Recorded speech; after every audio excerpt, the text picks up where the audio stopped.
इसके तहत विदेश में बैठे साइबर क्रिमिनल इन दिनों लोगों के मोबाइल पर अचानक कॉल करते हैं। खुद को national investigation agency, anti terror squad या आईबी का अधिकारी बताते हैं। फिर गिरफ्तारी का डर दिखाकर कहते हैं पहलगाम हमले और इसकी साजिश में गिरफ्तार किए गए आरोपियों के मोबाइल नंबर की फोरेंसिक जांच में आपका मोबाइल नंबर, आईडी और आपके नंबर से हुई व्हाट्सएप चैट मिली है। कॉल सुनने वाला इतने में ही भयभीत हो जाता है और इसी डर का फायदा उठाकर साइबर ठग पीड़ित से रकम ऐंठते हैं। ऐसी ठगी का शिकार दिल्ली का एक बुजुर्ग हुआ है।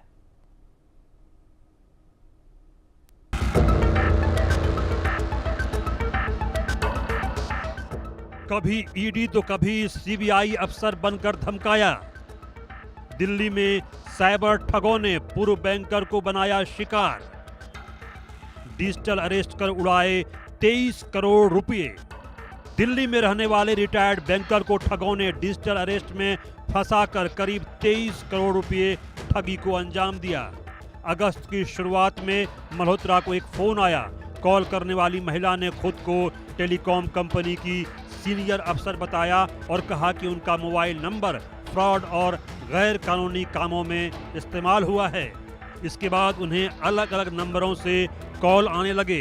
कोई खुद को मुंबई पुलिस बता रहा था तो कोई ईडी और कोई सीबीआई का अफसर बनकर धमका रहा था।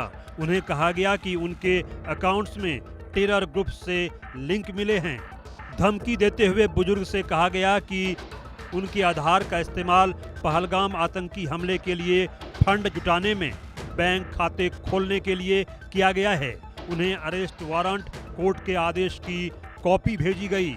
इसमें पासपोर्ट समेत सारी संपत्ति जब्त करने का आदेश था। इतना ही नहीं, पीड़ित को रोज सुबह 8 बजे से रात 8 बजे तक हर 2 घंटे में हाजिर होने का आदेश देकर डिजिटल अरेस्ट रखा गया। आरबीआई का हवाला देकर सारा पैसा अपने खाते में जांच होने तक ट्रांसफर कराया गया। इस कार्रवाई से घबराए पीड़ित ने लाखों रुपये शेयर समेत टोटल 22 करोड़ 92 लाख रुपये ठगों के खाते में भेज दिए। ठगों ने एक फर्जी बेल ऑर्डर भी भेजा और कहा कि इससे उनकी गिरफ्तारी टल जाएगी। मल्होत्रा से ये सब सीक्रेट रखने का हलफनामा भी साइन कराया गया। पासपोर्ट जब्त होने और देश से बाहर नहीं जाने की धमकी भी दी गई। परिवार को नुकसान पहुंचाने की भी धमकी दी गई। 4 अगस्त से 4 सितंबर के बीच करीब 20 ट्रांजैक्शन के जरिए उनके 3 बैंक खातों से लगभग 23 करोड़ रुपए ठगों ने निकाल लिए। डिजिटल अरेस्ट के नाम पर 23 करोड़ की ठगी। जी हाँ, जानकर हैरानी होगी, लेकिन ये सच है। दिल्ली के साउथ जिले के हौस खास थाने के गुलमोहर पार्क इलाके के रहने वाले एक 72 साल के सीनियर सिटीजन और सरकारी बैंक के पूर्व अधिकारी से 23 करोड़ की डिजिटल अरेस्ट के नाम पर डिजिटल ठगी की गई है। जी हाँ, और ये पूरा मामला जो है 4-5 अगस्त से लेकर 4-5 सितंबर के बीच तक जो डिजिटल साइबर ठग हैं, उन्होंने डिजिटल अरेस्ट करके इस सीनियर सिटीजन के साथ 23 करोड़ का डिजिटल फ्रॉड किया।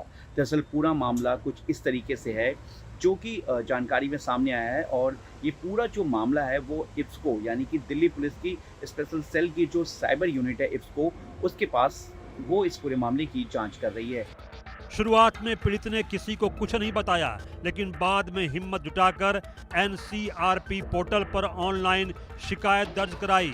शिकायत दिल्ली पुलिस की साइबर यूनिट तक पहुंची। जांच शुरू होने के बाद पुलिस ने तुरंत कार्रवाई करते हुए 12 करोड़ 11 लाख रुपए को बैंक खातों में फ्रीज करा दिया। जांच में सामने आया कि पैसे कई लेवल पर अलग अलग खातों में ट्रांसफर किए गए थे और देश भर के अलग अलग हिस्सों से कैश भी निकाले गए। यही वजह है कि रकम का बड़ा हिस्सा अब तक बरामद नहीं हो पाया है। सीनियर सिटीजन ने दिल्ली पुलिस को ये भी बताया कि पहलगाम अटैक और टेरर मॉड्यूल के नाम पर भी ये कॉल आया था। ये कहा गया था कि आपके नंबर उस मॉड्यूल से कनेक्ट हो रहा है और इस मामले में आपकी जांच की जाएगी और आपकी गिरफ्तार भी हो सकती है। उसके बाद पैसे की मांग की जाती है और जो इनकी एसेट्स इक्विटी थी उसको भी लेकर कुल तकरीबन 23 करोड़ का जो है पूरा डिजिटल फ्रॉड हुआ है, जिसमें जानकारी के मुताबिक 2 से 3 करोड़ रुपए को फ्रीज कर लिया गया, यानी कि उसे बैंक में फ्रीज कर दिया गया, जिससे कि वो डिजिटल अरेस्ट के नाम पर जो साइबर ठग थे उन तक ये पूरा पैसा नहीं पहुंचा, लेकिन बाकी के जो रकम है वो साइबर फ्रॉड तक पहुंच चुका है। दिल्ली में एक सीनियर सिटीजन के साथ इस तरीके के साइबर फ्रॉड के मामले के बाद पुलिस पूरी तरीके से हरकत में आ गई है। डिजिटल अरेस्ट साइबर अपराधियों का नया हथकंडा है। इसमें ठग खुद को पुलिस या सरकारी एजेंसी का अधिकारी बताकर पीड़ित को डराते हैं। कहा जाता है कि उनके खिलाफ गंभीर केस दर्ज हैं और अगर उन्होंने सहयोग नहीं किया तो तुरंत गिरफ्तारी हो जाएगी। इसके बाद पीड़ित को अलग थलग कर दिया जाता है, जिससे वह किसी से मदद या सलाह नहीं ले पाए। इसलिए सतर्क रहें। कोई भी आपको पुलिस या कोर्ट या आतंकी हमले का हवाला दे तो तुरंत पुलिस से कांटेक्ट करें। Bureau report, India news. Javed Hussain हमारे सहयोगी मेरे साथ इस वक्त लाइव जुड़ गए हैं। जावेद, मुझे लगता है या ये जो तथ्य सामने आए हैं इसके हिसाब से साइबर अरेस्ट का ये सबसे बड़ा मामला पूरे देश का लूट का है। देखिए, सबसे बड़े साइबर लूट पे से एक ये मामला है। इससे पहले भी जो है मुंबई में हो चुका है। साथ ही इसके अलावा जो है दिल्ली से सटे एनसीआर में भी सुनने को मिला था, जहां पर एक महिला के साथ डिजिटल अरेस्ट हुआ था। वहां पे भी करोड़ों की जो है ठगी की गई थी।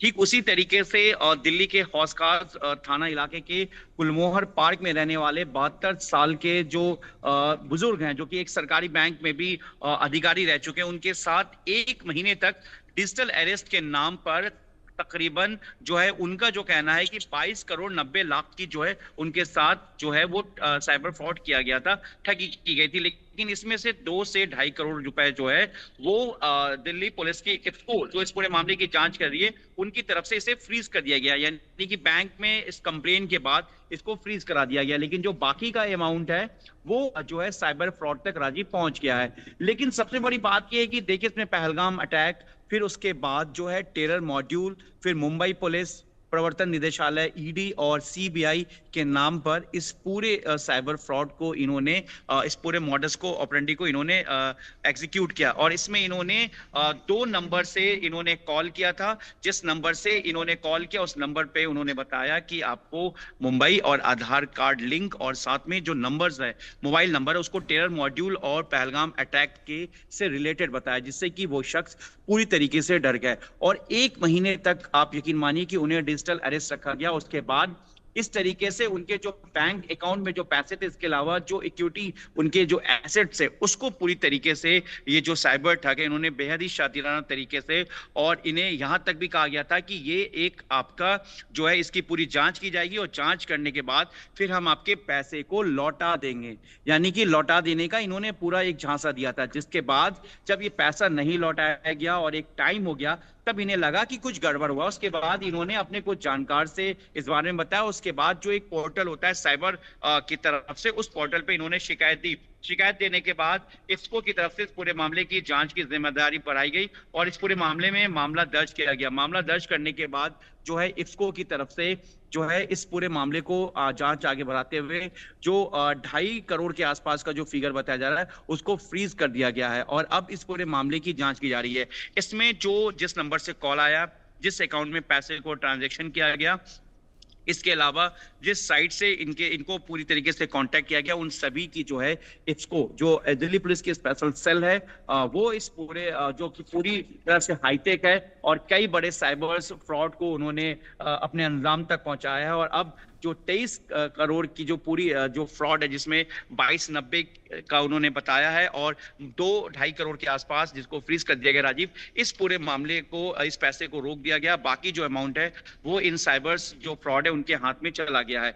अब जिस तरीके से एक बड़ा मामला सामने आया है साइबर फ्रॉड का, ऐसे में दिल्ली पुलिस की स्पेशल सेल की इसको इस पूरे मामले की जांच कर रही है और विक्टिम का दूसरी तरफ कहना जो बुजुर्ग है कि हमें और दिल्ली पुलिस की तरफ से पूरा सपोर्ट मिल रहा है और उन्हें उम्मीद है कि जल्द से जल्द जो इस गैंग के पीछे जो लोग हैं वो पकड़े जाएंगे। लेकिन अपने में एक बेहद बड़ी बात है कि देखिए, एक महीने तक इस साइबर फ्रॉड में जो डिजिटल अरेस्ट करके इस बुजुर्ग को पूरी तरीके से इन्होंने अपने जाल में ट्रैप किया और कभी पहलगाम अटैक, क्योंकि देखिए पहलगाम अटैक और टेरर मॉड्यूल से वाकई एक बहुत बड़ी कार्रवाई है ये और बहुत बड़ा अमाउंट लूटा गया है। उम्मीद है पुलिस ट्रैक कर पाएगी कि कौन कौन लोग थे। अगर